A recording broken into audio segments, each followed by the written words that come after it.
Morning everyone. What are we, day 5? Oh, I'm losing track already. Morning off, just left low gap shelter. Nice shelter. So I got a privy. The stream is running. It's not running hugely, but certainly enough there to scoop up water and fill up your water bottles.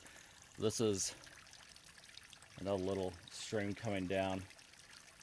That's about a few hundred yards past the shelter itself, so there is water around. And what am I doing today? I'm either going to go to top of Georgia Hostel, which is it's about 10 miles away, or if I'm feeling up to it, I'll just bypass it and head up that hideous hill on the other side of it. So we'll see how we go. Body's feeling okay. Developed a little bit of a hot spot on the right side of my foot, but it was a pretty big day yesterday. Not so much mileage wise, we did about 15 miles, but the I forget the name, it was like Tennessee or Tennessee Gap and the Ravens Cliffs. Man, those things suck ass. I don't care. It's interesting no one's mentioned these things in any of the videos that I watched previously. It always just seems to be walking on nice little trails like this. But yeah, man, those things suck. It was like the hidden stairs in the Lord of the Rings movie. But yeah, I was pretty exhausted when I got into camp last night. But looking forward to today. Weather's pretty mild. I think it's about 45 degrees. High of low 50s, I think, today. So we'll see how the body holds out. We're either going to be at top of Georgia Hostel. I was going to go to Hiawassee, but I don't really feel like paying for motel prices at the moment. But yeah, we'll see how today goes. I may end up at the next shelter over the top of Unicoi Gap. Alright. So we're about a mile and a half, 2 miles maybe out of lower gap shelter. That's the way I've come.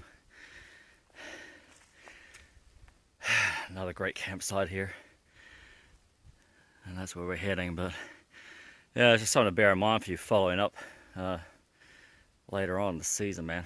If the shelters are full and you don't particularly need water, there's plenty of places like this scattered throughout. I mean, I've probably encountered 20 of them already just in the few days that I've been out. So, and what's funny is that, a lot of the ones like this are actually more level for putting a tent on than a lot of the places around the shelters. Like last night I stayed in the shelter there. I mean, the ground immediately around it was pretty sloping. So I was like, screw it, I'll stay in the shelter. Actually, I was in there with the young man who's carrying the, well, it's now a 52-pound pack. And man, he's knocking it out. I don't know how he's doing it. 52 pounds and no trekking poles. Well, that pack of his, I mean, you could carry me in it. It's an enormous pack, but he's doing it. I don't know whether to give him a trail name of Crazy Bastard or Heavy Roller or Beast, or I don't know, but he's making it happen. I'll give him kudos for that. Alright, I'll check you guys later. And this is why some sections take you longer than you think they should. That's the path. Just a lot of rock hopping, carefully. So everything takes longer. Well, there's a trail ahead, and I don't know if you can pick it up, but there's the road. Where are we?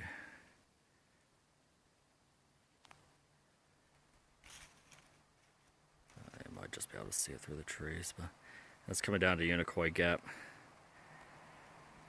So I'm almost there. Call the shuttle for top of Georgia Hostel. Hopefully it's running. But man, coming down off this mountain took a long time. Took longer than I thought. It's just rocky, and leaves covering it, so you don't know what the hell you're landing on. So you got to really take your time and be careful. And my feet are burning. No blisters yet, but definitely testing the outer limits of these shoes' capacity. I mean, my feet are swelling like crazy. Yeah, I'll catch you guys later. Hey everyone, Kiwi here. I'm staying the night at Top of Georgia Hostel. Very nice lady, Carrie, came and picked me up in the free shuttle from Unicoi Gap and brought me, I think it's about 20 minutes or so to come to this place.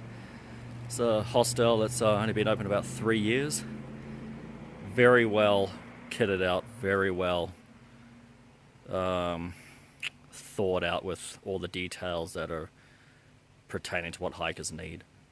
They got a gear shop through that door, and that's the main reception area in there, and it's like picnic tables in there that are all set up for people to eat out in the mornings or dinner or whatever. There's a little lounge in there with a TV. I'm not going to go in there because, you know, there's people hanging out, but no, very nice. And this is the bunkhouse here.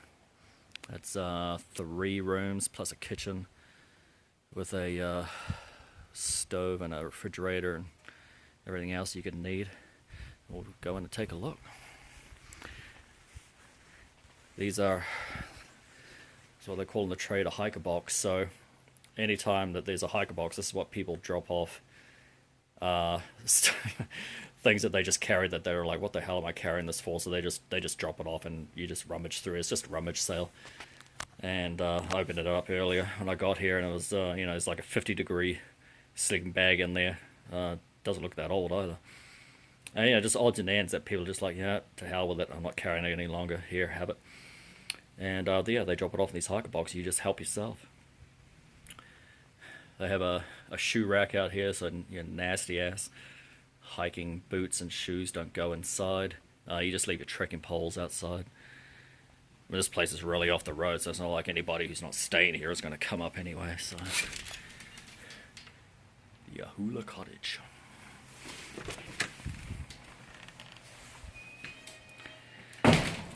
So Kiwi already has a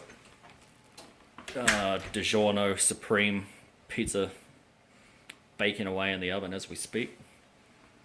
Refrigerator, you know, very well kitted out. These are all the hooks for hanging your packs. It's the first room here. It's all, you know, just bunk beds, but you know, there's only me and one other guy here, so he's in the front already. I think he got here yesterday. You know, books for you to read. This place does have central heat and air, but she was saying it's running loud at the moment, so they've just got this space heater in here, and it's toasty. So yeah, no issues with being warm, that's for sure. Plus, if you've been living outside, anything that's 30 degrees, at least warmer is okay. So yeah, really nice, clean, very very clean. Another bunk room. This was actually a private residence before Bob bought it. Hiker name, what was it, Sir Pax-a-Lot. Yeah, he's turned into this great hostel, so no graffiti anywhere, which is nice considering all the white trash graffiti all over the shelters, which is very disappointing. There's Kiwi's bed for the night, and I've got the room to myself as of now, so very nice. And again, trash can, hooks for your pack. Just keep everything off the ground so people aren't tripping over stuff. Battery pack charging up, and this phone will be joining it very, very shortly. Give me a towel, and I will be taking a shower right around the corner here. Bam! And that is going to feel so good.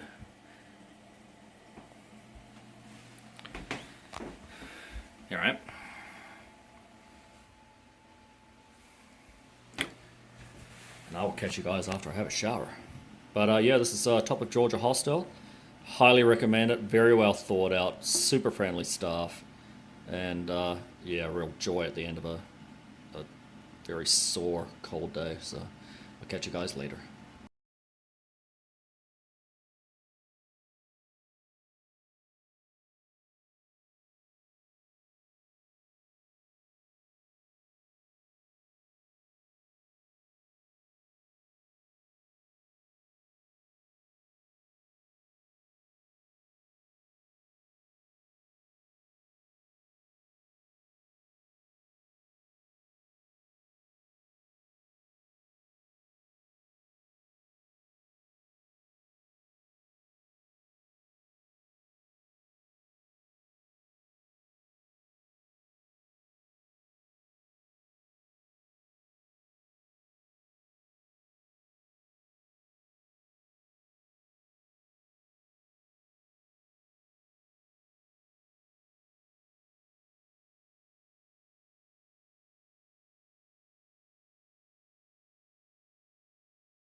So this is the inside of the reception area at Top of Georgia Hostel. Now AWOL's information is incorrect, and they let them know before the 2017 edition came out, but it still didn't get corrected. It's not $6 for a hot breakfast. Continental breakfast, cereal and coffee, and hot cocoa comes with the price of the room. And if you want to purchase hot items, then you can. See that? So, $3 is totally fine. But yeah, so the continental breakfast comes with the price of the room. And these are the laundry baskets. Whatever fits in the laundry basket